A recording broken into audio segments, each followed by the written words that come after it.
بسم اللہ الرحمن الرحیم. شروع اللہ کے نام سے جو بڑا مہربان نہایت رحم والا ہے. معزز ناظرین السلام علیکم. اگر آپ ہمارے چینل پر نئے ہیں تو ہمارے چینل کو سبسکرائب کرتے ہوئے گھنٹی کی علامت کو پریس کر دیں.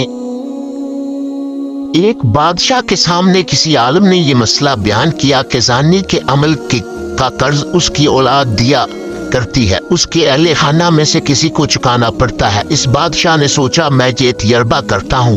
اس نے اپنی بیٹی حسن و جمال میں بے مثال تھی. اس نے شہزادی کو بلا کر کہا کہ عام سادہ کپڑے پہن کر اکیلی بازار میں جاؤ، اپنے چہرے کو کھلا رکھو اور لوگ تمہارے ساتھ جو معاملہ کریں وہ ہو بہو مجھے بتاؤ. شہزادی نے بازار کا چکر لگایا مگر جو غیر محرم شخص کی طرف نہ دیکھا اور شرم و حیا سے نگاہیں جھکا لیتا. کسی مرد نے اس شہزادی کے حسن و جمال کی طرف دھیان ہی نہ دیا.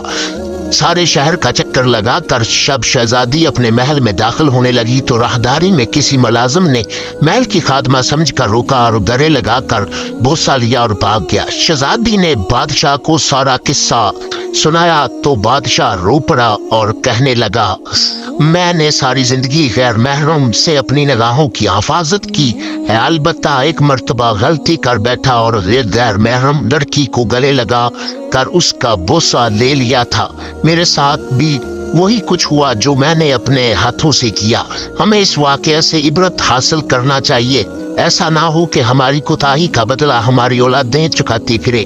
جو شخص چاہتا ہے کہ اس کے گھر کی عورتیں پاک دامن بن کر رہیں، اسے چاہیے کہ وہ غیر محرم عورتوں سے بے تما ہو جائے. اور اسے اسی طرح جو عورتیں چاہتی ہیں کہ ہمارے خاوند نیک رہیں اور زندگی گزاریں، بے حیائی والے کاموں کو چھوڑ دیں. انہیں چاہیے کہ وہ غیر محرم مردوں کی طرف نظر اٹھا کر بھی نہ دیکھیں تاکہ پاک دامنی کا بدلہ پاک دامنی کی صورت میں ملتا رہے. پیارے ناظرین، اگر آپ کو ہماری ویڈیو اچھی لگی تو ہماری ویڈیو کو لائک کریں اور کمنٹ سیکشن میں اپنی قیمتی آراء سے ضرور ادا کیجیے گا.